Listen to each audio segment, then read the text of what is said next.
Today we're going to talk about the lateral hump.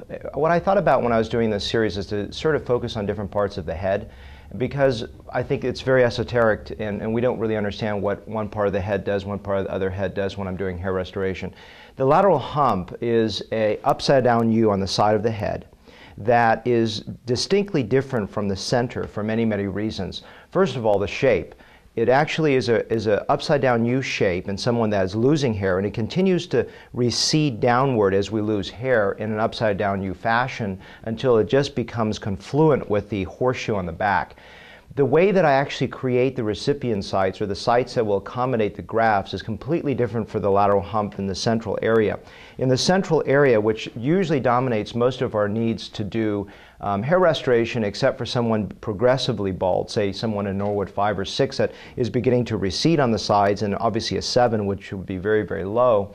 The lateral hump doesn't play a large role in the early phases of hair restoration, but plays a much more important role in the later phases. I always think in my head, as I'm doing a transplant in the central area, how much hair do I have left to feed the lateral hump if I need to in the future years? So I always think about the reserve that I have for this one area.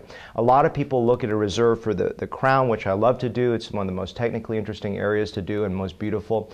But at the same time, the lateral hump is where my brain goes to when I see someone, let's say 30 years old, and I'm doing a transplant into the central area. How much density does he have, and can I feed this hump? Because as I build the central area of the head, I want to make sure that as this starts to recede, that it will continue to match the central work. And so it's really important that you think of current situations of hair loss as well as future hair loss.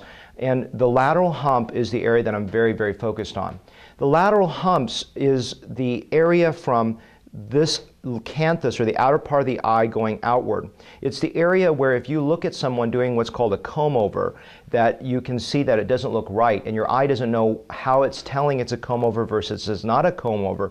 And the way that you can tell it's a comb-over is the fact that the hair that's on this side, that's outside of the canthus, should arch downward. We're going to talk more about that in a moment. So the hair direction is completely different in the lateral hump compared to the center, and when you take hair that should be going downward and you move it over sideways, it doesn't look natural. So let's talk exactly what is the pattern design in the lateral hump compared to the central area. The lateral hump, this area, as you see in the graphic here, goes forward and it begins to cascade downward. So it actually, at the very top recess of this, matches the central area of the head, where it actually goes forward, and then, but the only difference is it begins to diverge downward. The very anterior border of the lateral hump is called the anterior temporal area, or anterior temporal region, and that's where we have other videos where we talk about framing the face and how important the temporal border is. But the general configuration of the entire temporal region right here is called the lateral hump. And the reason it's called lateral hump because it looks like a camel hump. And that hump, the more progressive loss, as we said, the more you're going to actually see the definition of that circle of the hump. But when it's filled with hair, as it is in someone, for example, myself here, you don't see an upside down U because it's so confluent with the central area. What I'm worried about when I'm rebuilding a hump is that's falling away. So the best way when I'm building the design work, and that's what's so important, is when you're working with a hair restoration surgeon, that he knows the patterns of hair loss so that he can design the proper restoration. I'm looking for how that hair arches forward and then angles down, and so that I'm actually creating blending effect from the central part of the head over to the side. In fact, that transition zone that goes from the outer border into the lateral hump is called the lateral crease, and there's this gradual evolution of drop. What's so important is when you're creating these sites of drop, that you make each of the sites with very, very gentle transition zones. There's almost no more than a few degrees of change between each level of the hump going downward. And the reason why that's so important is that natural hair pattern, the way that God has created our head, is just absolutely a work of art. If you really look carefully at the hair, look at someone that's non-balding, that has a really closely shorn head, and I think you're going to be amazed at the transition zones. The transition zones are never abrupt. So when a hair restoration surgeon works on that lateral hump, you've got to take pride in making sure that every angle is only transitioning by several degrees between one plane to the next plane all the way downward. And that's a lot of fun for me. I actually get a lot of enjoyment. I almost get an endorphin rush doing these sites because I can actually see the shape of pattern that I've designed before my wonderful dissection team actually then places those grafts into the design work. So it's a lot of fun. So the lateral hump is really, really important. Now, there's also something what's interesting is not to frighten you, but in someone that has progressive hair loss that doesn't go back and get a transplant to lateral hump, they can also get what's called a reverse comb-over, which essentially is that, I hate to mention some famous people, but if you look at Joe Biden, he's got a reverse comb-over. What he's done is he's lost enough in the lateral hump that he's combing his hair over to cover the lateral hump this way because his transplant in the center is such a fashion that he's combing over the lateral hump. So it's almost a reverse comb-over. What I try to do, I had a gentleman, here's an example, and the reverse comb-over is not that bad compared to a central comb-over as long as you can get it covered. The interesting thing is that what I remember a gentleman that came in had really bad plugs. I had limited donor capacity of what I needed to do. So I had to work very creatively to try to get his restoration to work.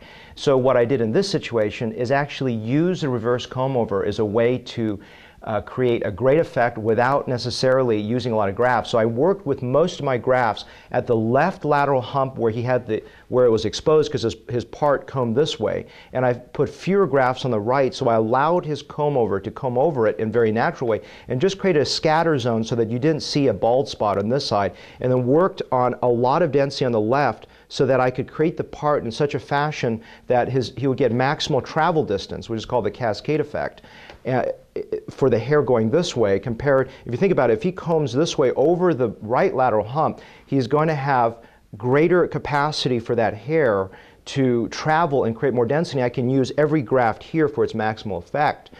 The Cascade Effect, which is the idea that if you put hair in a certain part of the region, like over here, it creates a better travel distance.